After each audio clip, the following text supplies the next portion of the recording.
how do you become a master of hybrid picking in the fastest way possible? And when I'm talking hybrid picking, I mean picking with your pick and your middle finger. You can also use the others, but what I do is mostly use my middle finger to do those string shifts. And I'm also using this technique in relation to legato. Those two go perfectly together. My name is Claus, and don't forget to subscribe to this video. Go download the free course on alternate picking, and do leave a comment if you have any questions or just want to say something. What we really come from very often, and what I came from, was a framework of finger picking, right? That's where I used this, this pick and fingers together. And that is not really the technique I'm after. Because when we're talking to hybrid picking in relation to legato, what we really need is something extremely subtle, right? When we're using it with legato, you want to pick, you don't want to pluck the string, you don't want to pick the string, you want to graze the string. So we go from a discipline of activating the string to grazing the string with enormous amounts of precision. If you've been practicing hybrid picking already, I would really like to hear about your challenges doing so and what your problems are, so I can make other videos that target these specific questions and problems. In order to get that precision, where we can, I can pick the string very lightly when I do legato, and then I can pluck or pick the string with my finger very lightly as well. And my whole focus here is to not have that pop come out. Is not have. I don't want to hear that. I don't want to hear that.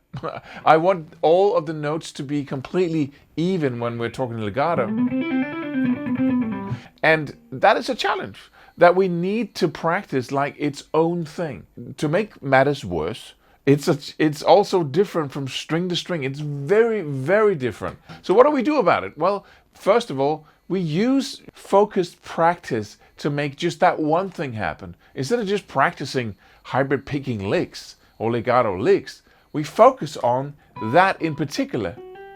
And you can use an old exercise like going up 4 notes to get that string shifting action where you go, and then you have that one note. So in this case, I'm just playing the 7th, the 8th, and the 10th fret on the B string, and then the 7th fret on the high E string. And you can use legato for everything that goes on the B string, because the pinky is so good at hammering on or tapping. Right? And then you can use your middle finger to do the top string. And when you do that top string, I should say that you shouldn't start on that top string, because it's the hardest. So when you do that, you find a place where you can graze. You see what I'm doing with my finger? It's a very basic, very, easy motion. But the whole point here is to just graze the string. You can even kick in some distortion. Because when you're practicing alternate picking with distortion, that's a disaster, because you can't really hear the inaccuracies in there. But when you're practicing hybrid picking, you can really hear if you get that attack, and we don't want that.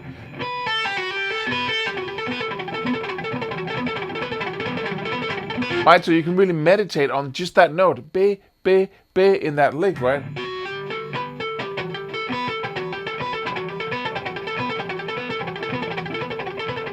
Right? So you can really meditate on having that note be exactly like the hammer-ons and pull-offs that you do on the lower string. So it's just up and down, right? You pick the first note in the 7th, hammer on to 8th, hammer on to 10th. Pick the note in the 7th fret with your middle finger. And I wouldn't even say pick, just graze the note in the 7th fret with your middle finger. And then you can hammer on and go right back, so you don't have to do any picking work. Hammer on to the 10th fret. Pull off down to on the B string, and pull off down to 8, and pull off down to 7th, and then hammer on again to 8, and hammer on again to 10th, and then have that go up there. But I would go down if I were you. I would go down to the middle 2 string, because that is really, it's way easier. And then you can continue taking 2 strings at a time doing this exercise, but stay at a level where, in a place where you can get things right, where you can make some stuff happen, right? So, and then the next exercise, this is Paul Gilbert's alternate picking exercises from his first instructional video back in the 80s. But it works so well. It doesn't work as well for alternate picking, actually. It works a lot better for hybrid picking.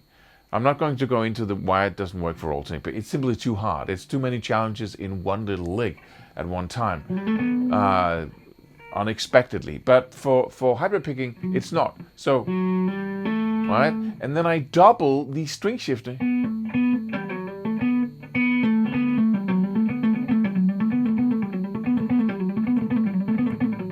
Right? And then you can alternate in between two.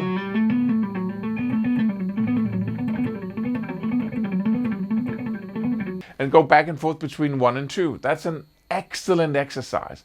But the exercise is only as good as your focus. So what you need to be doing is you need to tilt your head a little bit and drool out the side of your mouth, as the only thing that's going on in your brain is